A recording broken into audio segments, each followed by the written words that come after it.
Seminggu terakhir, kita banyak melihat pemandangan seperti ini. Yang pakai APD ada nggak?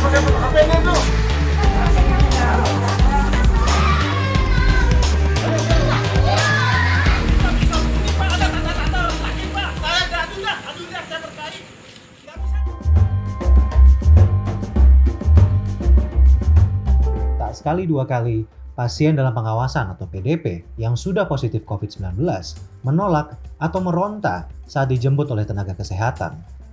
Pada 4 April, seorang pasien di Tulungagung, Jawa Timur menolak dievakuasi. 30 April, satu keluarga di Pamekasan dan seorang warga di NTB menolak dikarantina. 12 Mei, seorang warga positif COVID-19 di Bogor lebih memilih ke dukun ketimbang rumah sakit. Paling sensasional tentu insiden di Tasikmalaya pada 15 Mei. Tak hanya mengamuk, seorang pasien positif COVID-19 bahkan memeluk warga yang menonton saat akan dijemput tenaga kesehatan. Jangan lupakan juga insiden pasien yang kabur dari karantina seperti yang terjadi di Batam, Ternate, Samarinda, dan Bali. Pemerintah sudah berupaya mewartakan pandemi ini ke setiap penjuru negeri. Strategi Nasional Penanggulangan COVID-19 yang juga termasuk strategi sosialisasi sudah dirumuskan sejak pertengahan Februari lalu. Juru bicara pemerintah terkait COVID-19, Ahmad Yuryanto, juga tampil di televisi setiap hari untuk menyampaikan kabar terkini terkait pandemi. Lantas, mengapa sebagian warga masih saja bebal? Apakah mereka tidak paham soal seberapa parahnya pandemi ini? Atau ada penyebab lain? Pertama, persebaran informasi dan tingkat pendidikan di Indonesia belum merata. Bila seorang sarjana di kota besar bisa menelan bulat-bulat hoax dari grup WhatsApp, nasib serupa tentu dapat menimpa saudara-saudaranya di wilayah rural. Lebih lagi, COVID-19 adalah penyakit baru yang belum banyak diketahui sifatnya. Hal ini dapat menyebabkan rasa panik dan stigma terhadap penderitanya. Mereka khawatir kalau status mereka itu diketahui, itu ada stigma kan, stigma negatif dari masyarakat. Kalau masyarakat tahu atau keluarga yang tahu, mereka kan mengucilkan. Petugas medis kan datang juga dengan pakaian APD-nya dan juga biasa bawa aparat juga, kesannya memang serius dan menakutkan. Gitu. Mereka khawatir juga dengan persepsi bahwa COVID ini tidak bisa disembuhkan. Jadi kalau dia dibawa ke rumah sakit, maka situasinya akan memburuk. Faktor lain yang mesti dipertimbangkan adalah ekonomi. Ada benang merah dari para pasien yang bandel saat akan dijemput nakes.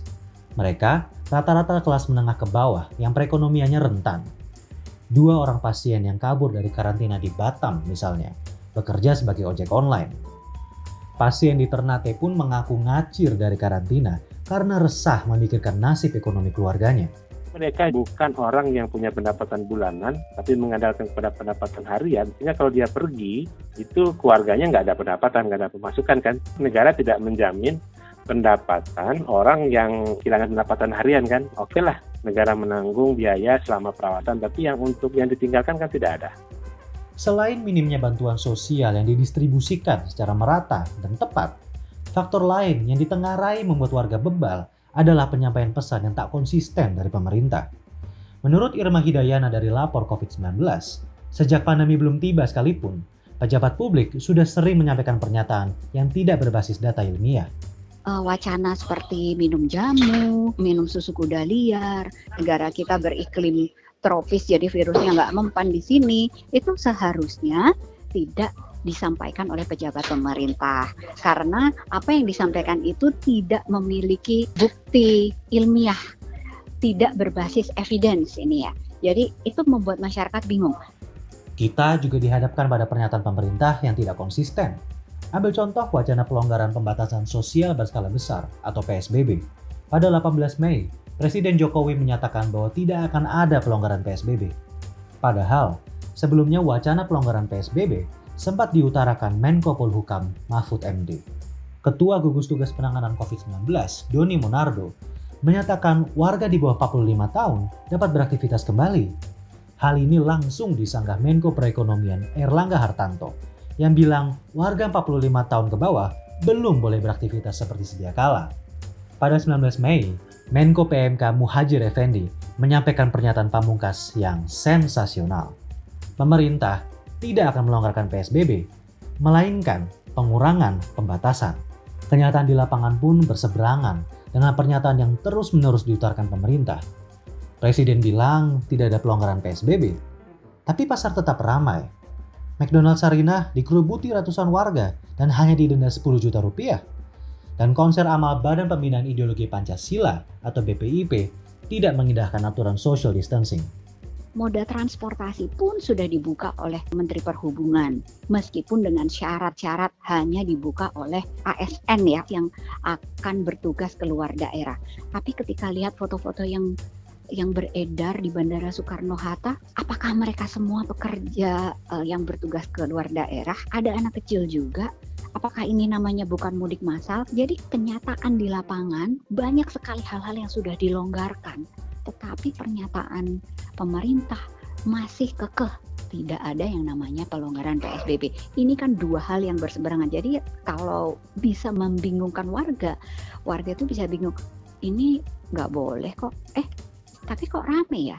Nah, nanti kita berantem sendiri nih di WhatsApp group gitu. Kita berantem sendiri. Ini presiden nggak melonggarkan PSBB. Ini udah bilang loh, ini ada pidatonya. Tetapi kemudian di lapangan kenyataannya tidak demikian. Pada 18 Mei, pemerintah mengumumkan satu lagi perubahan kebijakan. Juru bicara pemerintah untuk penanganan COVID-19, Ahmad Yuryanto, menyampaikan pemerintah hanya akan mengumumkan jumlah ODP dan PDP yang masih dalam pengawasan. Sebelumnya, mereka mengumumkan jumlah akumulasi ODP dan PDP, baik yang masih diawasi maupun yang sudah beres proses pemantauan. Perubahan sederhana ini bisa berbuntut panjang. Kurva pasti akan menurun. Nah, ini sangat dikhawatirkan. Kenapa? Karena ditakutkan pemerintah itu justru lebih longgar dalam pencatatan atau pendataan semua angka sebaran COVID-19 di seluruh Indonesia. Seharusnya kalau pemerintah benar-benar serius untuk menangani COVID-19 ini ya, semua data itu harus dibuka secara transparan gitu ya. Angka-angka ODP meninggal, PDP meninggal, kemudian yang positif meninggal, berapa setiap harinya. Praktik ini sesuai dengan protokol World Health Organization atau WHO tentang pelaporan jumlah korban. Karena kapasitas tes COVID-19 masih terbatas, orang yang meninggal dengan gejala klinis terduga COVID-19 harus dicatat sebagai korban meninggal COVID-19 sampai ada bukti penyebab lain. Dalam konteks Indonesia, artinya ODP dan PDP yang meninggal dunia seharusnya juga dilaporkan. Praktik inilah yang belum ditaati pemerintah. Lebih meresahkan lagi, kita tidak bisa menjamin bahwa semua ODP yang beres proses pemantauan sudah dites dan pasti negatif COVID-19. Bisa saja mereka tidak menunjukkan gejala, tapi sebenarnya sudah menjadi carrier virus tersebut. Hingga kini, kapasitas testing kita pun masih jauh di bawah target 10.000 tes per hari yang dicanangkan pemerintah. Saya menduga bahwa kita baru menemukan 1% dari total positif.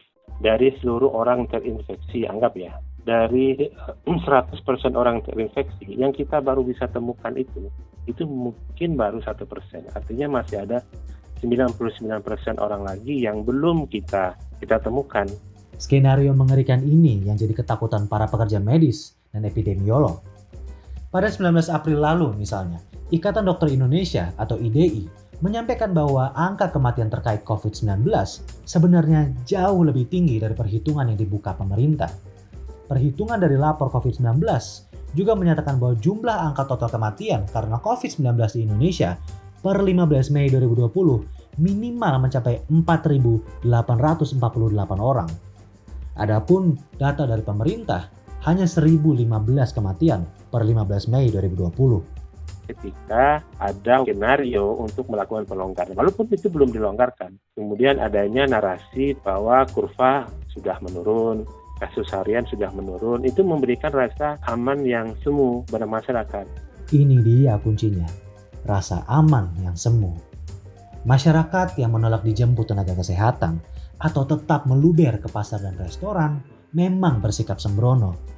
Tapi kalau sejak awal pernyataan pejabat publik tidak berdasarkan fakta ilmiah, apakah salah bila mereka seolah meremehkan penyakit ini?